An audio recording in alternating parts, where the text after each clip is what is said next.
Malorantsika ny salamo fahasivy ambin'ny folo amby zato, andiny ny faharaiky amby valopolo hatramin'ny fahavalo amby valopolo.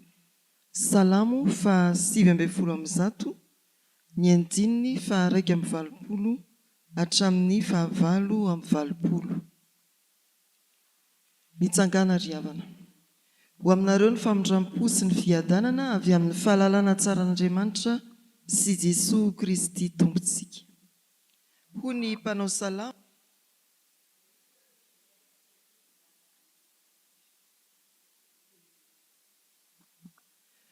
Ritra ny aiko satria manana ny famonjenao aho, ny teninao no andrasako. Paina ny masoko miandry ny teninao ka hoy izaho, raha oviana no ampionay ianao. Fa tahaka ny siny hoditra ao amin'ny setroka aho, nefa ny didinao tsy mba ho adinoko. Hoatrinona no andro ny mpanomponao? Raha oviana no anao fitsarana amin'izay manenjika ianao. Efa nanao longoho ianjerako ny priare, dia izay tsy manaraka ny lalanao. Marina ny didinao rehetra, manenjika tsy ao an-tsahoana ireny, vonjeo aho. Saika laniny teo amin'ny tany aho, kanefa tsy mba nahafoy ny didinao. Velomy aho araka ny famindramponao, dia hitandrina ny teny vavolombelona naloky ny vavanao. Amen. Midera sy mankalaza ary manome voninahitra anao izay Andriamanitro, satria lehibe ny famindramponao. Mbola miantso anay ianao hiombina amin'ny vavaka toy izao. Mbola miantso anay ianao ho amin'ny fibebahana, ary dia mamaly izany antsonao izany izahay raha tonga eto an-tranonao amin'ity maraina ity. Mankasitraka ny amin'ny fahasoavana tsy hain'ny vava-tononona natolotra ao anay.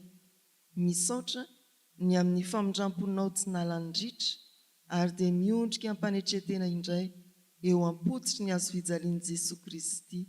Mangataka sy mananti-tanana ny famelan-keloka avy aminao Andriamanitra, no ny ran'i Jesosy ho latsaka teo amin'izany azo fijaliana izany. Diovy izahay ho afa-pahotana, aorena ao anatinay ny fanainao masina, ary dia ny fanainao masina Tompo no ampahatoky anay ny famelan-keloka, ny fanahy masina no mbola hitarika anay mandritra izao fotoana izao. Ka na inona nataonay eto, dia ampiorina sy ampitombo anay amin'ny finoana, ampitombo anay koa amin'ny fibebahana marina, ary hanomezanay voninahitra anao. Amin'ny anaran'i Jesosy no hanonanay ny vavaka.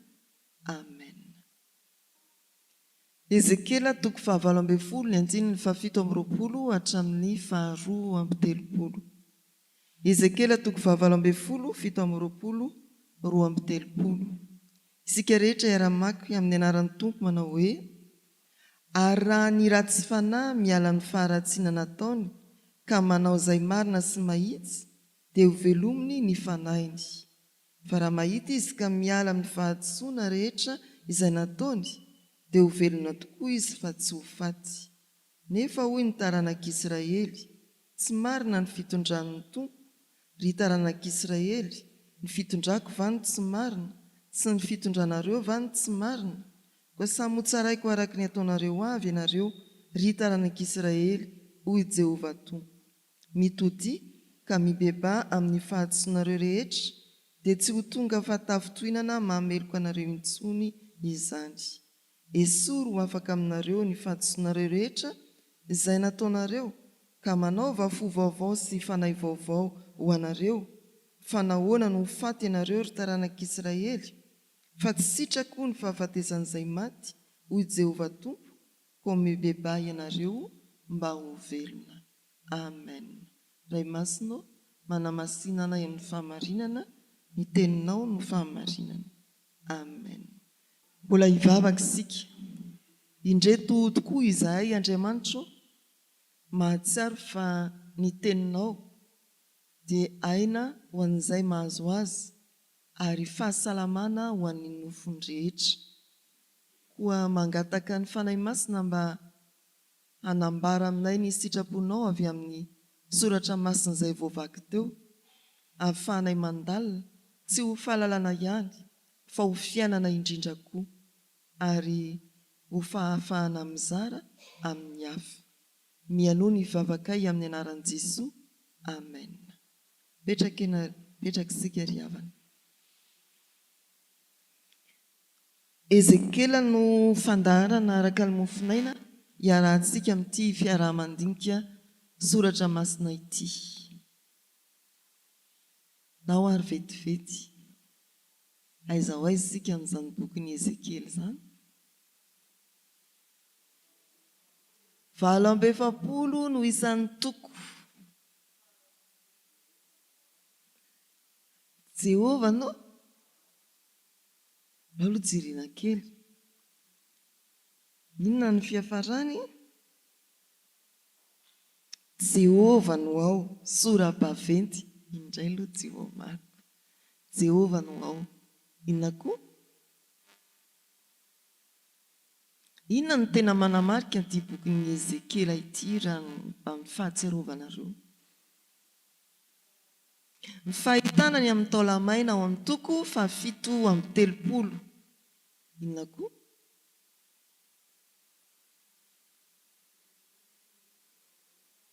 Ny teny hoe omeko fo vaovao sy fanahy vaovao ianareo, fa eto amin'ny perikôpantsika asainy manao fo vaovao sy fanahy vaovao. Inona koa?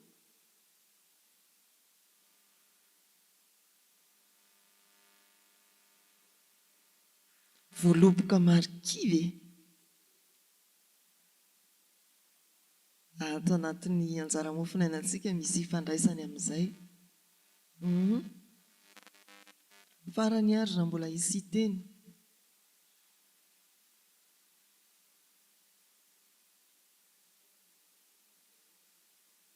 Ny dikany hoe Ezekela dia Jehova no mampahery. Mbola tsy nijery taratasy. Dikany hoe Ezekela dia Jehova no mampahery. Ndao ary sika. Somary nivalapatra kely sika eo amin'ny fampahafantarana ny bokyny Ezekela amin'ity fiarahamandinika ity, satria ohatran'ny tsaroko hoe mety efa adino raha efa niarahantsika nandinika izy ity. Bokyny Ezekela mpaminany. Hitantsika teo fa misy toko 7 ny boky. Faminaniana izay natao ny 7:7 hatramin'ny 1:7 talohan'ny Kristy ny faminaniany Ezekela. Vanim-potoana izay niainan'ny zanak'Israely tany ampahababoana tany Babilônia. 7:7 1:7 talohan'ny Kristy. Ezekela dia nantsoina tokony ho teo amin'ny 70 taonany ho amin'ny fanimpony ny faminaniana izay voarakitra tao anatin'ity boky mitondra ny anarany ity.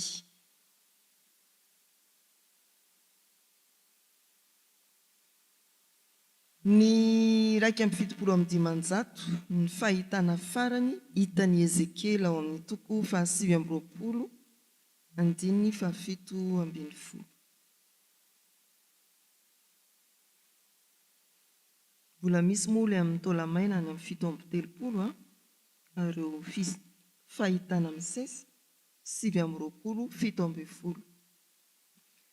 Ny mpanoratra efa voalaza namantsika teo fa ny hevitry ny teny hoe Ezekela, anarana hoe Ezekela dia manome hery Andriamanitra na mampahery Andriamanitra. Raha misy atao hoe raha zaka dia hery ny anarany, satria hazaka ny dikany hoe manome hery. Ela moa dia hoe Andriamanitra, elle Andriamanitra. Izy dia mpaminany sady mpisorony ary nanoratra ity boky ity araka ny Ezekela 1:7 dia izany atao hoe Bôzy no anaran'ny rainy. Isan'ireo voababo nentana tany Babilônia izy ny 7:7 ary nanomboka ny faminaniany ny 3:7. Fa tsy ivona trano fa ny fanisana taona dia mitsotsorika raha talohan'ny Kristy, fa miakatra kosa izy mazava loatra taorianan'ny Kristy. Izany hoe efa taona taorianan'ny nidirana tany amin'ny fahababoana no nantsoina Ezekela aminany. 3:7 ny fanomboany, 7:7 no nentiko baby tany Babilôna ny zanak'Israely. Dia hitantsika eo taizany toerana niantsona azy teo amory ny ony Kebara tany Babilôna nahazahoany ny antson'Andriamanitra hanao ny fanompoana. Raha manontany sika hoe taizany niantsona ny Paoly dia tany amin'ny lalany Damaskosy. Ary raha nytaniny ianao hoe taizany toerana tena nindresanao ny fiovampo dia valioany any eritreritra any fa tokony ho tadidinao tsara. Misy hira ny FJK mandravoangy fivavahana izay manao hoe teto fa ny ianao taiza no nandraisanao ny fiovampo. Mety hoe tany an-tsaha, mety hoe tany ampiasana, mety hoe teto am-piangonana mihitsy. Ndahoarisika izay ny momba ny mpanoratra. Inona no antony nanoratana an'ity faminaniany Ezekela ity? Ireo no antony efatra. Mba hamotsipotsitra ny heloka nataony zanak'Israely ka hitaomana azy hibebaka. Nilazana koa fa ny antony fahababoana dia izay fahotany Israely izay. Nosoratana izy ity anambarana ny faharavahany Jerosalema sy ny tempoly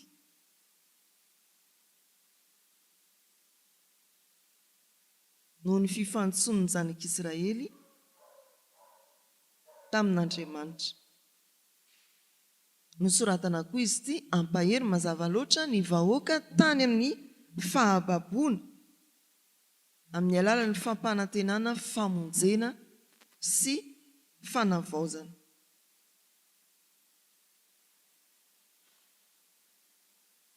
Ny fahitana ny amin'ny hoavy anomezana fiainana amerenana amin'ny laoniny ny fanjakan'Andriamanitra. Ao anatin'izany ny fampahafantarana ny isin'ny tempoly vaovao. Inona ny foto-kevitra teolojika ato anatin'ny boky izay voto atin-kafatra araka an'Andriamanitra ato anatin'ny boky? Voalohany, ny fahamasinan'Andriamanitra, ny tsy fitiavan'Andriamanitra ny atao hoe fahotana. Io moa izany dia marihana foana hoe tsy ny mpanota no tsy tiany fa ny fahotana. Dia mba miombona amin'ny tompo isika mba tsy hiteny hoe alako mihitsy ihanon'iny, fa ny zavatra ataony no tsy tiantsika. Isika dia bakoin'ny tompo itiana dia ny fahavalontsika azy. Zavatra ataony no tsy tiantsika. Ny foto-kevitra manaraka ny amin'ny fitsaran'Andriamanitra. Ambarany bokin'i Ezekela fa ny mahatonga ny zanak'Israely ho tany amin'ny fahababoana dia izay fitsaran'Andriamanitra izay. Valy ny fahotana nataon'Andriamanitra. Mivoaka ny didy entiko babo any Babilônia ianareo. Fa ny fahatelo dia ny fanatrehan'Andriamanitra. Nalefa ho babo tany Babilônia ny zanak'Israely kanefa dia tsy nadonoin'Andriamanitra fa mbola nanehoany ny fahasoavany amin'ny alalan'ny mpaminany. Ny Jiosy dia mieritreritra hoe ny fisian'ny tempoly eo an-tanàna ny mariky ny fanatrehana. Fa rehefa tany amin'ny fahababoana tany Babilônia izy dia no marian'Andriamanitra fa tsy izany, fa ny tenin'Andriamanitra eno amin'ny alalan'ny fisian'ny mpaminany no manambara ny fanatrehan'Andriamanitra. Ny fanatrehan'Andriamanitra tsy amin'ny alalan'ny tempoly mijoro, fa ny fanatrehan'Andriamanitra dia amin'ny alalan'ny teny ampitondrainy ny mpaminany. Ilazana antsika izany fa araka ny Ezekela na dia tsisy aza ny trano fiangonana dia manatrika Andriamanitra, satria ny Andriamanitra ivavahantsika dia Andriamanitra miteny, Andriamanitra mampitondra teny amin'ny alalan'ny mpaminany. Zay zany ny fahavoazan'ireo avantsika ny ampitan-dranomasina tsy mahita fiangonana. Fa tsisy dikany izay hoe tsisy fiangonana. Fa ny zava-dehibe dia hoe ekenao hiteny aminao ve Andriamanitra. Lasa kibabo ny olona, tsy mahita fiangonana, tsisy tempoly tao Jerosalema aza noravaina, fa tsy ampaherezin'ny bokin'i Ezekela tsy izany no ilaina, tsy trano joalajoalana misy tilikambo no ilaina, fa ianao mihaino ny tenin'Andriamanitra, ianao mitady an'Andriamanitra, mitady ny tenin'Andriamanitra. Eto amin'ny tany maina sy mangetana tsy misy rano no aniriny ny fanahiko anao Andriamanitra, mangetahetanao ny fanahiko. Izany no anankiray izay voizin'ny bokin'i Ezekela.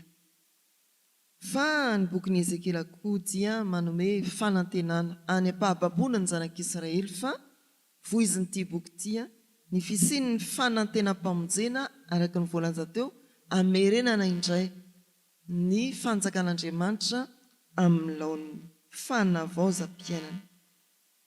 Ezekela 7:30 dia maneho fa Andriamanitra dia afaka manome fiainana miainga amin'izay tena endriky ny fahafatesana farahidiny indrindra, ny taolamaina.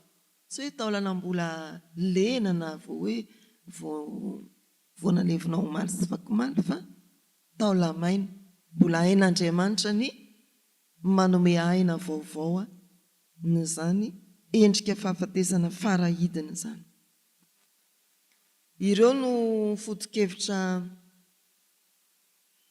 ambaran'Andriamanitra amin'ny alalan'ny afatry ny Ezekela mpaminany. Fahamasinany, ny fitsarany, ny fanatrehany, ny famonjena sy fanavaozana, ny fanomezana fiainana ho an'izay farahidiny amin'ny fahafatesana. Drafitry ny boky, mizara 3 lehibe ny boky, ao anatiny moa dia misy fitsinjarana majinjinika fa mba tsy abahana ny pejy, dia natolotra eto fizarana 3 lehibe ny boky ireto. Ny 1:420 dia famotsipitsirana ny fahotana sy ny faharavan'ny Jerosalema. Ao anatin'io ny 1 hatramin'ny 7 dia ny tantara ny fiantsoana any Ezekela ho mpaminany.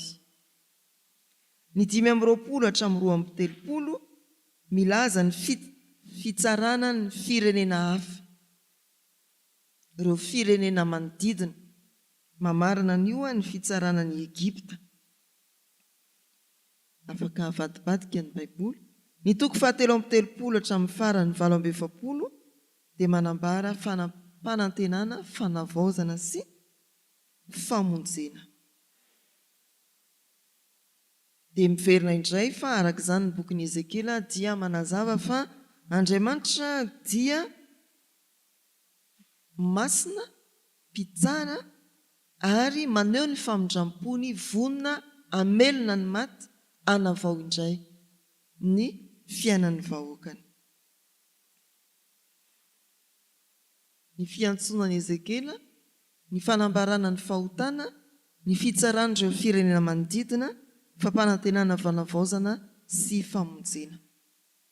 Aiza ho aiza ao amin'io bokin'i Ezekela io ary ny anjara mofinainantsika amin'ity anio ity.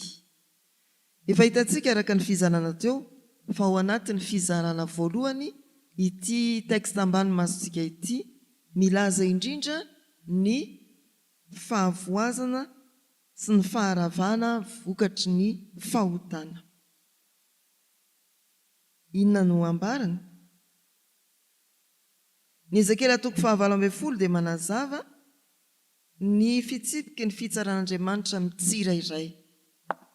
Ezekela moa zany dia mampianatra koa ny hoe tompona andraikitra amin'izay ataony ny tsirairay.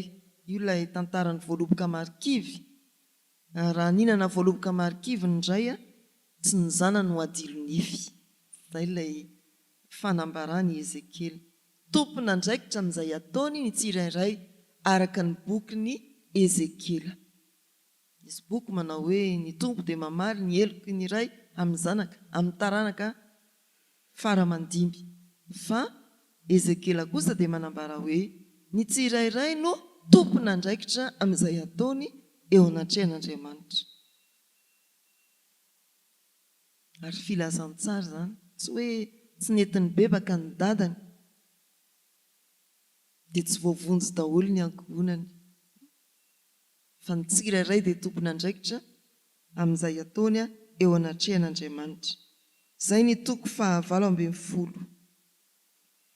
Ity ampahany manoloana antsika ity 7 hatramin'ny 12 izay hitantsika efa mamarana ny toko 9 dia milaza ny antso ho amin'ny fibebahana amin'ny tsirairay, fampanantenana, fahavelomana ho an'izay mibebaka marina.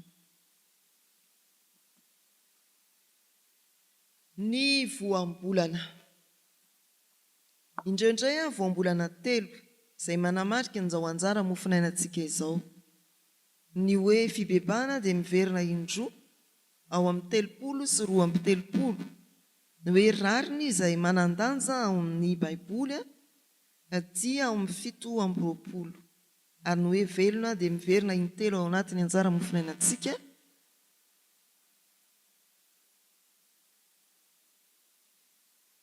Dia izay no nandraisan'andreo voambolana anankitelo ireo. Fibebahana sady voambolana manandanja ara-baiboly zany no miverina indroa ato amin'ny texte raisintsika ho zava-dehibe. Midika hoe miverina na miova lalana, manova fomba fisainana sy fiainana. Raha nanao kasikety mivadika zany ny olona dia manjary manao kasikety normal izy rehefa mibebaka. Hitanareo ve ilay olona voasambotra tamin'ny avy any am-pitatavy manao kasikety mivadika? Misy dikany daholo ireny.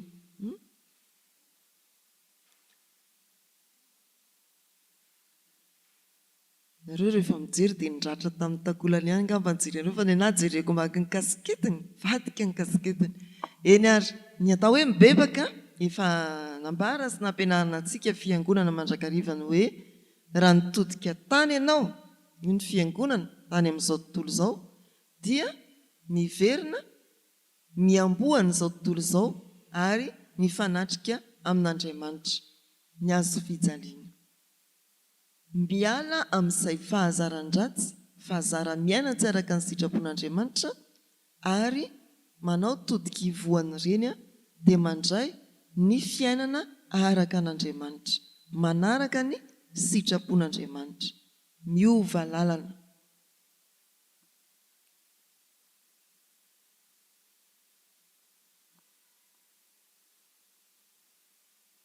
Inona ny famaky an'ilay Hebreo aloha sao dia adintsika fa avy ankavanana miankavia, izay ilay hoe chauve, io vakiana hoe ohatran'ny hoe v, fa ny alfabeta Hebreo dia tonoina hoe bet.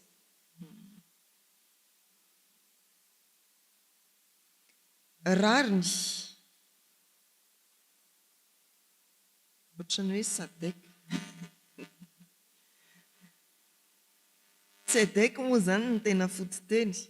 Rariny dika hoe fahamarinana, rariny ary tsy araka ny hitsiny lalàna ihany fa tena mipaka amin'ny moraly sy ny ara-panahy.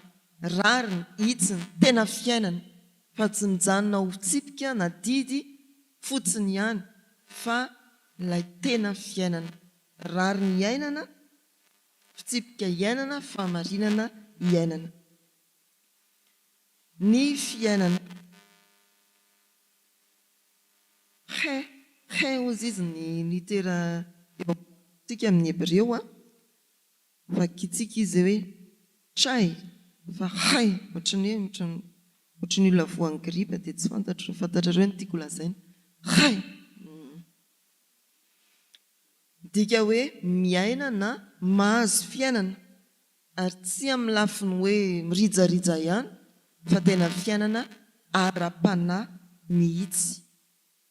Dia ilay fifandraisana amin'Andriamanitra. Hitantsika moa ao amin'ny Genesis toko 13 rehefa nivily lalana ny Adama sy Eva, ny lehilahy sy ny vehivavy voalohany, nandà ny sitrapon'Andriamanitra dia tsy maty ara-nofo izy akory fa naninona? tafasaraka tamin'Andriamanitra. Ka ny hoe fahavelomana eto dia tsy ilay isika mirijarijo io fa ilay fahavelomana fiombonam-piainana amin'Andriamanitra. Efa misy koa fotoana ampianarantsika fiangonana hoe ny fahafatesana lazain'ny Baiboly dia eo ny fahafatesana ara-nofo ilay fidirana amin'ny fahalovana, fa ny fahafatesana ara-panahy koa dia ny tena fisarahana amin'Andriamanitra.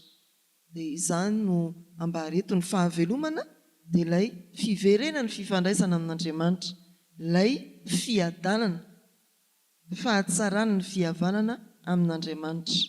Miantoka an'io moa ny fahafatesan'i Jesosy teo amin'ny hazofijaliana raha ny fiainantsika kristianina. Ireto ary ny foto-kevitra 5 azontsika ampiarina miainga amin'ity anjara mofinainantsika ity. Raha mamaky ny 7 telopolo sy 12 hatramin'ny 12 isika dia mahita foto-kevitra milaza hoe ny fibebahana ihany no lalana makamin'ny fifandraisana amin'Andriamanitra, ilay fahavelomana ara-panahy. Raha tsy mibebaka izany ny olona dia maninona? Kokoa ny mpampianatra eo anivon'ny fiangonana hoe maty fahavelony. Mirijarijeny ihany izy fa tsy misy fifandraisana amin'Andriamanitra satria tsy nentiny bebaka, tsy nentiny verina amin'Andriamanitra. Ny olona miverina amin'Andriamanitra ihany no manana fahavelomana feno ara-batana, ara-tsaina ary ara-panahy. Tsy ampy ny manenina amin'ny fahadisoana tena ho aity izany. Eo dia malahelo be eo, tahaka izay aho tsy nanao an'iny. Tsy mijanona eo fotsiny ny atao hoe fibebahana fa hanao dinganao hiverina amin'Andriamanitra ary handroso amin'ny fiainana vaovao araka an'Andriamanitra. Tsy vitany hoe tahaka izay aho tsy nanao an'iny, izay nenina. Gogogogo mitomany eo fotsiny fa tsy tonga amin'ny fibebahana handray fifalia mpamonjena. Betsaka ny olona mitomany any an'efitranony ihany. Ho aity za. Fa iny rehefa entiny eo amin'Andriamanitra, ny fibebahana marina dia miasa famonjena miteraka fifaliana. Tsy indrisy intsony ny fiainanao amin'izay efa lasa endre.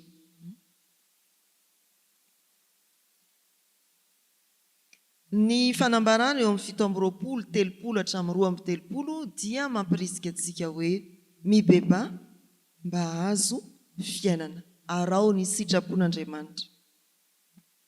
Ny foto-kevitra faharoa araka ny voalaza hatrany am-piandohana dia manao hoe tompona andraikitra eo anatrehan'Andriamanitra ny tsirairay amin'izay ataony sy ny fanapahan-kevitra raisiny.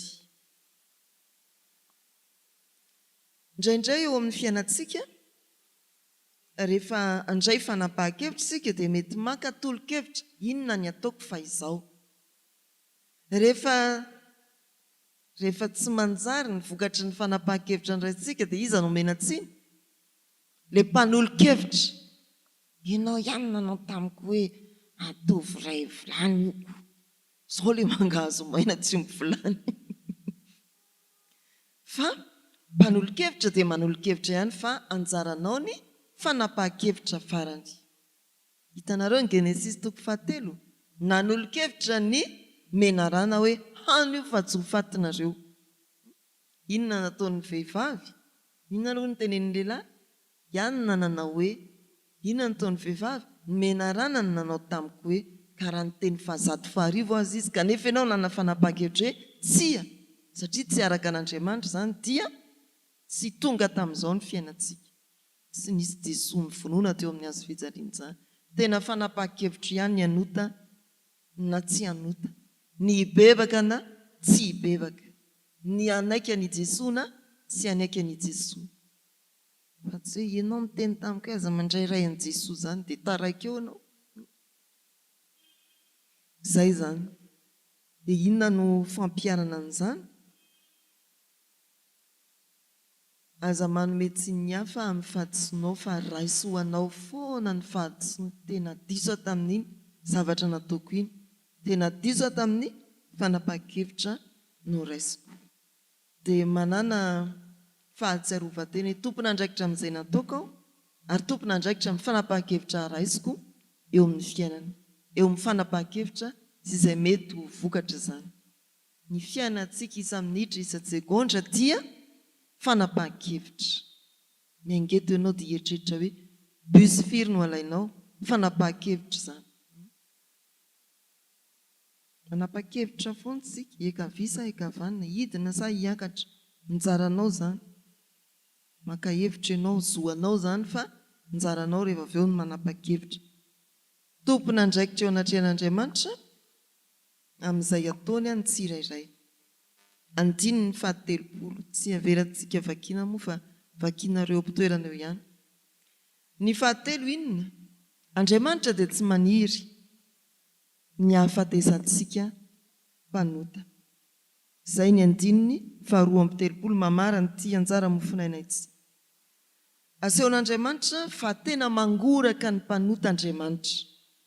Io zanak'Israely izay hitantsika tamin'ny perikopa omaly, feno sampy ao am-pony io, dia tsy hoe arian'Andriamanitra fa nareo dia tena efa nanary ahy, efa nitsoloanareo sampy any am-ponareo mihitsy.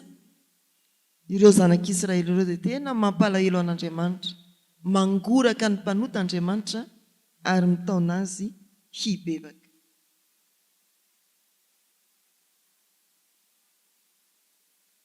Dia tsy ho antsika ihany fa ho an'ny hafa koa, mbola misy fanantenana any amin'izy ireny.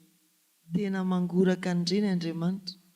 Isika koa raha manana ny fon'Andriamanitra dia malahelo ireo mpanota. Eo moa izany inona ny zavatra mba lazainao? Averiko fa ohatran'ny hoe nahoraka moa ny roa lahatra tratra ny anjeva sy sabotsy namena. Inona ny zavatra mba niteneninao? Raha nahita ianao hoe tratra ilay izy, mba nivavaka ho azy ireny ve ianao? Mampangoraka anie, ary ireny misy antony foana nahatonga azy manao an'ireny zavatra tsy ireny.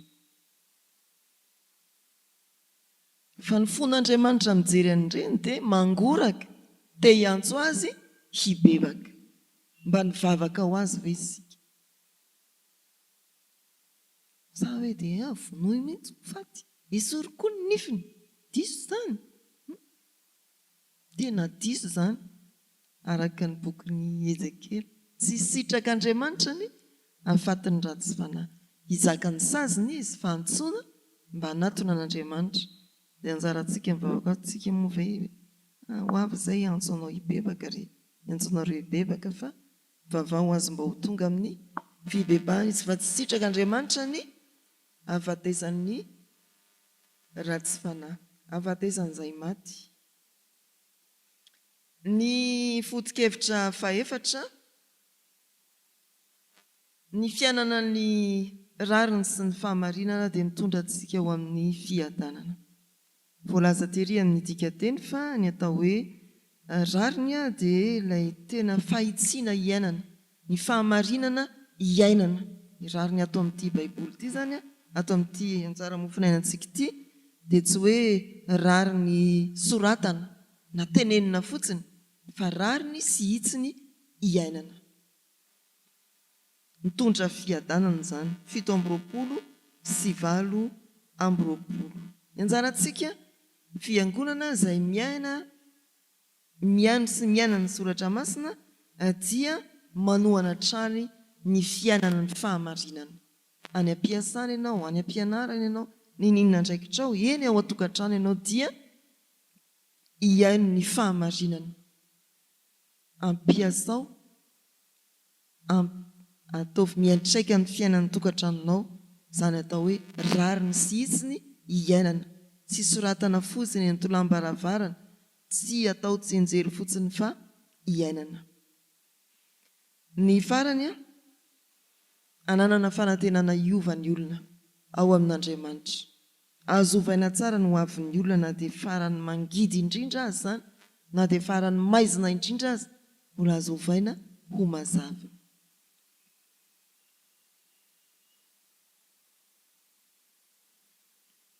mandrakariva ny fisainantsika olombelona dia taraiky any amin'ny taloha any amin'ilay olona taloha, any amin'ilay tantara fantatrao momba andrakotina momba rasoa, fa ny tsy ho fantatsika dia ny hoe efa niaona tamin'ny tompo ilay tsy nahafoy ny mpanota ka nibebaka ny olona iny, efa niovy ny olona iny. Ka tsy fantatrareo hoe mpangalatra be efa izy lasa pastera ohatra. Izay le tena zavatra mifanohitra be ireo, fa eny an-tenatena eny mety hoe lasa tena tsy mihazakazaka amin'izany intsony izy. Izay le hoe mety ho vaina no avin'ny olona, ampandalovina amin'ny fibebahana izy mandray ny famonjena ary miaina ny sady ny rariny hitsiny, tsy voasoratra fotsiny, tsy tenenina ihany fa tena iainana. Izay ny rariny eto amin'ity anjara mofinainantsika ity. Omeo fahafahana ny olona mba hiavao, ary amin'ny alalan'ny fitoriantsika filazantsara ny hanomezantsika toro lalana ho an'ny olona fa afaka miavao izy, miainga eo amin'ny fiainany mampalahelo azy io, miainga eo amin'ny fiainany mamatotra azy tsy afaka androso io. Afaka miavao tsara izy raha vonona hibebaka handray an'i Jesoa dia hizotra amin'ny fiainana vaovao. Izay ilay fanantenana ambaran'ny bokin'ny Ezekela, fanomezana aina ho an'ny olona ao anatin'ny fahafatesana farahidiny indrindra. Izay ary havana ny fotoanantsika androany, eny ary havana ndeha hivavaka isika. Jesoa mbola misaotra anao izahay fa afaka niaraka tamin'ity fandinihana soratra masina mikasika ny Ezekela ity. Dia misaotra satria mamotsipototra ny fahadisoana sy ny fahotana tokony hibebahana ny teksta nanoloananay. Misaotra satria manome anay fahafahana mbola hibebaka ary fanantenam-pamonjena sy fiavaozana ao aminao Andriamanitra. Anananay fahavelomana sy fiainana mandrakizay. Meo anay ny fanahy masina mba azonay mandroso amin'ny fibebahana marina, dia handray ny famelan-keloka hivelona amin'ny famonjena ka hiaina sy hijoro vavolombelon'ny fahamarinanao, ny rariny sy ny hitsiny. Tononay eo aminao ny fandaharam-potoananay mandritra ity tontolo andro ity, mba hiarahanay aminao izany, andehananay mahitsy, ahitany manodidina anay ny vonona hitrao sy ny fahatsaranao Andriamanitra. Ambino amin'izay rehetra atao koa izahay Tompo, ary amin'izao fotoana mampahasahirana ny maro izao, dia omeo anay ny fiadanam-po satria olona efa novonjena izahay. Meo anay ny sahaza ao anay satria zanakao Andriamanitra izahay. Tonona eo aminao ny ankonanay, na lavitra anay izy ireny na akaiky anay Tompo, ataovy mankafy ny teninao ary manao zava-dehibe ny miresaka aminao amin'ny alalan'ny soratra masina sy ny vavaka, mba ho tafatoetra tsara ao aminao ary hiaina ny rariny sy ny hitsiny isan'andro eo amin'ny fiainany, mba ho velona izy. Dia ianao Tompo no hijery ity firenena ity amin'izay fanarenana ny simba rehetra nateraky ny andro ratsy sy ny rivo-doza nandalo teto aminay. Ianao no mbola hampahery ny fiangonana, ahatonga azy ho Ezekela mpaminany indray, ka ny afatra ao izay tonony ny fiangonana dia afatra mitaona ho amin'ny fibebahana, mampanantena famonjena, mampahery aina, hivelona amin'ny rariny sy ny hitsiny. Rainay izay ny an-danitra, ho amasinina ane ny anaranao, ho tonga ane ny fanjakanao, atao ane ny sitraponao ety an-tany ho tahaka ny eny an-danitra. Meo anay anio izay ny nasahaza ao anay, ary mamelany elokay tahaka ny namelanay izay meloka taminay. Aza mitondra anay mifakapanahy, manafahanay miratsy, anao ny fanjakana sy ny hery ary ny voninahitra mandrakizay. Amen. Raiso mba ho tanteraka aminareo ny tsodrano-tononona amin'ny anaran'ny Tompo. Ny fiadanan'Andriamanitra izay mihoatra ny fahalalana rehetra Iaro ny tenanareo sy ny anareo ary ny fanahinareo ho tanteraka tsy anatsiny mandra-piavin'i Jesosy Kristy tompontsika. Matoky ilay miantso anareo, izy no anefa izany. Amen.